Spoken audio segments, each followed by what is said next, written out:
Assalamualaikum warahmatullahi wabarakatuh. Ini kita bahas tentang diabetes mellitus.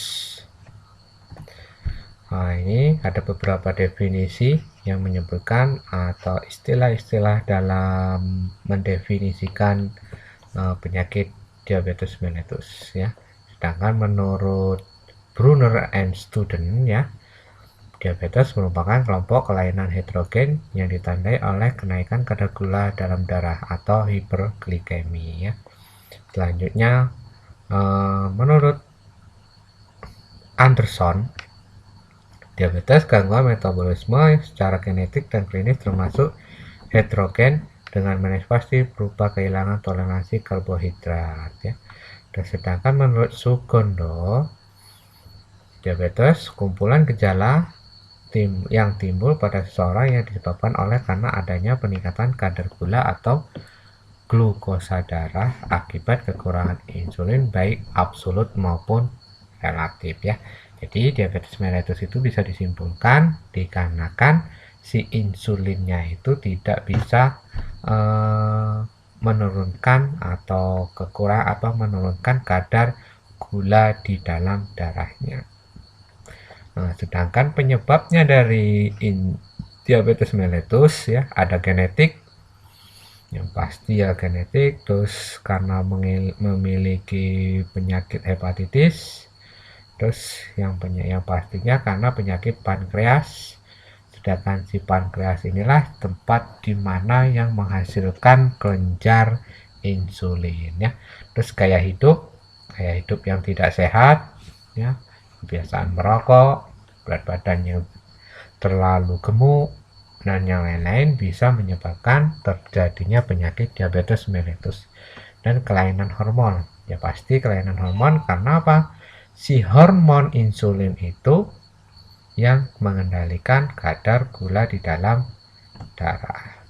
Nah, sedangkan diabetes memiliki dua jenis, ada tipe 1, 2, 1 dan 2. Terus lanjut ke manifestasi klinis atau tanda gejalanya.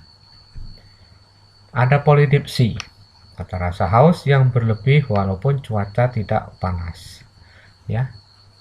Polidipsi, terasa haus yang berlebih, rasanya ingin minum terus. Poliuria, selalu kencing pada malam hari. Polifagia, terlalu cepat lapar. Glukosuria ya, berarti apa? Di dalam urinnya terdapat banyak glikogen atau terlalu banyak gula. Terus berat badan menurun secara drastis, yang mengalami penurunan berat badan. Terus badan lemah dan cepat lelah. Nafasnya berbau keton. Maksud dengan nafas berbau keton adalah nafasnya seseorang yang menderita diabetes itu berbau seperti berbau buah-buahan ya. Terus yang pastinya selanjutnya ada kesemutan pada jari, tangan dan kaki serta gatal-gatal ya. Biasanya kenapa? Kalau yang sudah gatal-gatal ini, di dalam kulitnya itu sudah mengalami pengkristalan. Nah, pengkristalan apa? Terutama gula, terlalu banyak gula di dalam darahnya sehingga gula itu sebagian terekresi, ikut keluar bersama dengan keringat. Nah, sedangkan pada jari tangan mengalami kesemutan karena tidak lancarnya proses perfusinya. Yang pasti mengalami penglihatan kabur ya, lukanya sulit sembuh. Biasanya yang terakhir mengalami penurunan gairah seksual. Nah, ini tabel ini bisa dilihat tabel-tabel kalau menunjukkan seseorang itu mengalami diabetes. Nah, ini plasma darah, ini kita diambil sampel darahnya dari plasma vena. Kalau dia mengalami diabetes ya, kadar gula darahnya itu lebih dari 200. Kalau dia tidak diabetes kurang dari 110 ya. Kalau belum pasti diabetes dia 110 sampai 199. Kalau begitu dia periksa kadar gula di sewaktu-waktu diperiksa, hasilnya di perkisaran ini bisa menunjukkan dia diabetes atau tidak. Kalau udah di atas 200 sudah pasti dia mengalami diabetes. Nah, kalau darahnya yang diambil dari darah kapiler, contohnya di ujung jari, nah, darah yang diambil dari ujung jari kalau lebih dari 200 pasti dipastikan diabetes. Kalau kurang dari 90 bukan diabetes. Kalau 90 sampai 199 belum pasti dia mengalami diabetes. Ya, terus selanjutnya kadar gula darah puasa. Nah, yang ini diambil sampel darahnya di saat puasa, di saat tidak puasa. Sedangkan yang satunya ini diambil sampel darahnya di saat puasa. Hampir sama ya. Nah, kalau ini plasma vena, ini darah kapiler. Apa yang membedakan plasma vena dengan darah kapiler? Plasma vena itu mengambil sampel darahnya melalui pembuluh darah vena. Sedangkan darah kapiler itu biasanya diambil sampelnya darahnya melalui ujung jarinya. Nah, otomatis dalam penilaiannya berbeda. Ya, kalau diambil dari plasma vena, kalau lebih dari 126 itu diabetes. Kalau dia saat puasa, terutama puasa 6 jam syaratnya.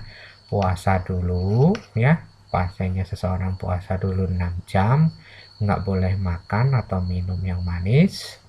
Kalau diambil sampelnya 100 di atas 126 dia pasti diabetes. Kalau di bawah 110 dia bukan diabetes. Kalau 110 sampai 120 dia belum tentu diabetes. Nah, sedangkan darah kapiler, kalau diambil darah kapiler atau ujung jarinya, kalau diambil saat dia puasa, diambil 110, lebih dari 110 dia diabetes, kurang dari 90 dia bukan diabetes. Kalau 90 sampai 109 dia belum tentu diabetes, harus dilakukan pemeriksaan ulang. Ya, selanjutnya, nah ini tes diagnostik ya, salah satunya tes diagnostik. Diagnosa untuk ditegakkan berdasarkan kadar gula darah sebagai berikut ya. Seseorang bila diperiksa kadar gulanya, kalau sudah di beberapa kali, contohnya sini kadar gula puasa kalau lebih dari 126, 2 kali pemeriksaan nilainya lebih dari sini, pasti seseorang tersebut bisa dipastikan mengalami diabetes. Nah, terus selanjutnya glukosa plasma random atau acak, berarti dia bisa puasa, bisa tidak puasa. Kalau lebih dari 200 dengan gejala hiperglikemia, berarti dia sudah dipastikan mengalami diabetes mellitus. Nah, selanjutnya kalau lebih dari 200 dia mengalami diabetes mellitus. Kegagalan toleransi glukosa ditunjukkan dengan glukosa puasa lebih dari 106, 126, dan sedangkan glukosa 2 jam lebih dari 126 dan kurang dari 200. Nah, ini kalau belum pasti. Belum pasti ya. Elektrolit, jika diduga hiperglikemi atau dehidrasi, mengalami serum kreatinin, urinnya 24 jam untuk mengatasi mikroalbuminuria ya.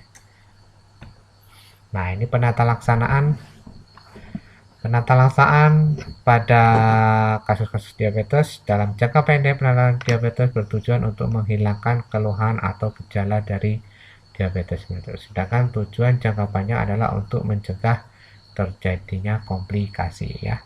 Ini yang harus diingat. Tujuan-tujuan dalam penata laksanaan diabetes untuk menghilangkan keluhan atau gejala dari diabetes ya. Sedangkan jangka panjang untuk mencegah terjadinya komplikasi. Hanya itulah yang bisa dilakukan untuk penata laksanaan dalam diabetes mellitus. Dalam arti, jadi diabetes itu biasanya sangat sulit, begitu minum obat nggak langsung minum obat langsung sembuh, nggak akan naik lagi kadar gulanya, itu sangat jarang terjadi. Yaitu penata laksanaannya yang pasti penata diabetes menghilangkan keluhan atau gejala dari diabetes, dan tujuannya jangka panjang supaya tidak terjadi komplikasi diabetes. Terus pengobatan primer untuk diabetes yaitu diet dan olahraga dan obat-obatan, misalnya dengan hipoglikemik oral ya, obat-obat untuk menurunkan kadar gula di dalam darah ya. Dari semua pengobatan ini yang paling penting adalah diet. Strategi diet diperlukan untuk mencapai euglikemia, mempertahankan berat badan ideal, dan memaksimalkan status nutrisi. Ya, ini yang sangat sulit, yang diterapkan, terutama untuk apa? Berat badan yang ideal dan memaksimalkan status nutrisi pada pasiennya. Nah, ini komplikasi yang sering terjadi pada kasus diabetes mellitus ya. Contohnya di pembuluh darah. Yang terjadi dalam pembuluh darah biasanya mengalami plat atau aterosklerotik ya, terbentuk dan menyumbat arteri berukuran besar atau sedang di jantung. Nah, ini sangat berbahaya. Kalau bisa tersumbatnya pembuluh darah jantung, bisa mengalami jantung koroner ya.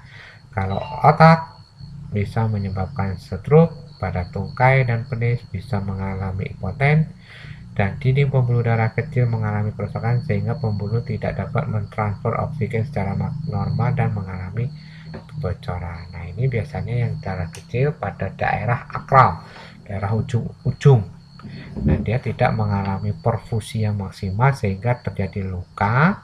Lukanya tersebut sulit untuk sembuh. Terus komplikasi sirkulasi yang jelek menyebabkan penyembuhan luka yang jelek. Bila menyebabkan penyakit jantung, stroke, gangren kaki, tangan, impoten, dan infeksi ya. Kok bisa terjadi? Karena apa? Organ-organ tubuh kita, sel-sel tubuh kita ini membutuhkan makanan dan minuman yang dihantarkan oleh pembuluh darah atau sel darah merah yang dibawa oleh pembuluh darah. Sedangkan proses sirkulasi atau peredaran darah tidak lancar bisa menyebabkan komplikasi, penyakit jantung, stroke, gangren, atau luka pada kaki tidak kunjung sembuh, tangan ya, bisa impoten ya, dan infeksi terutama pada luka. Terus ini yang terjadi pada pembuluh darah. Kalau terjadi pada mata, terjadi kerusakan pada pembuluh darah kecil atau retina ya. Jadi dalam retina ada pembuluh darah yang memperdarahi retina, yang memberi makan retina. Karena pembuluh darahnya rusak, otomatis retinanya tidak mendapatkan suplai darah yang maksimal, sehingga retinanya tidak bisa bekerja secara maksimal. Kalau retina tidak bisa bekerja secara maksimal, sehingga matanya bisa rabun, bahkan bisa mengalami kebutaan ya. Komplikasinya gangguan penglihatan, akhirnya bisa terjadi kebutaan. Kenapa? Si retinanya tidak mendapatkan asupan darah atau darah yang dibawa oleh nutrisi. Retina tidak mendapatkan nutrisi oksigen yang dibawa oleh darah melewati pembuluh darah. Nah, selanjutnya pada ginjal. Nah, ini yang sering terjadi. Pada ginjal terjadi komplikasinya penebalan pembuluh darah ginjal.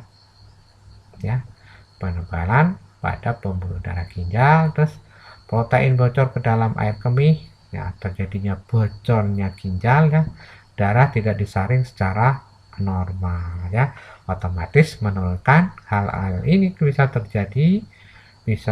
Kalau hal-hal ini bisa terjadi, bisa menyebabkan fungsi ginjal yang buruk, bahkan bisa menyebabkan gagal ginjal, ya. Ini kalau komplikasi dari diabetes mellitus. Selanjutnya, kalau terjadi pada saraf, kerusakan saraf karena glukosa tidak dimetabolisir secara normal karena aliran darah berkurang, ya. Terus bisa menyebabkan apa? Kelemahan tungkai terjadi secara tiba-tiba atau secara perlahan, ya. Terus berkurangnya rasa atau kesemutan, nyeri di tangan dan kaki. Terus kerusakan saraf menahun, jadi saraf-sarafnya bisa terganggu. Nah, sedangkan pada saraf otonom, apa yang dimaksud dengan saraf otonom? Ya, saraf otonom adalah saraf yang dikendalikan secara tidak sadar. Pada saraf otonom mengendalikan tekanan darah dan saluran pencernaan, ya. Tekanan darah yang naik turun dikarenakan kerusakan pada saraf otonom. Sedangkan fungsi dari saraf otonom yang mengendalikan tekanan darah. Terus kesulitan menelan dan perubahan fungsi pencernaan disertai dengan gangguan diare. Kenapa kok bisa berhubungan dengan kesulitan menelan? Karena di saat terjadi menelan itu dikendalikan oleh saraf otonom dan perubahan fungsi pencernaan. Nah, sedangkan proses-proses pencernaan itu dikendalikan oleh saraf otonom. Sedangkan sarafnya terganggu, otomatis yang dikendalikan ikut terganggu. Selanjutnya, komplikasi terjadi pada kulit. Kembali lagi, kalau terjadi pada kulit, berkurangnya aliran darah ke kulit, hilangnya rasa yang menyebabkan cedera berulang, ya. Karena kulitnya tidak mendapatkan asupan kulit, bisa menyebabkan hilangnya rasa atau hilangnya kulitnya tersebut mengalami baal, sehingga kalau kulitnya mengalami baal bisa menyebabkan cedera berulang. Sehingga kenapa dia baal? Karena dia mengalami aliran darahnya yang berkurang sehingga kulitnya baal. Kalau kulitnya baal, begitu terbentur dia tidak terasa, sehingga bisa, kalau orang yang mengalami terbentur rasa sakit, otomatis tidak selalu terbentur terus. Jadi apa? Jadi luka, infeksi dalam, terus bisa ulkus, diabetikum, terus penyembuhan luka yang jelek. Ini biasanya terjadi komplikasinya. Terus sedangkan darah, gangguan fungsi sel darah putih, ya, mudah terinfeksi, terutama infeksi saluran kemih dan kulit. Terus jaringan ikat, pada jaringan ikat luka tidak dimetabolisir secara normal sehingga jaringan menebal atau berkontraksi. Sindrom terowongan carpal contracture duct uterine, ya. Ini biasanya terjadinya luka pada kaki atau bagian yang dalam, dia mengikuti jaringan ikat. Jadi jaringan ikatnya yang ruptur, yang hancur, sehingga lukanya itu seperti terowongan. Nah, ini yang terjadi pada komplikasi pada mata. Nah, ini pada pembuluh darah pada kapiler yang memperdarahi retina, dia mengalami rusak, sehingga kapiler retinanya itu tidak mendapatkan asupan nutrisi yang dibawa oleh darah. Diakhiri, wassalamualaikum warahmatullahi wabarakatuh.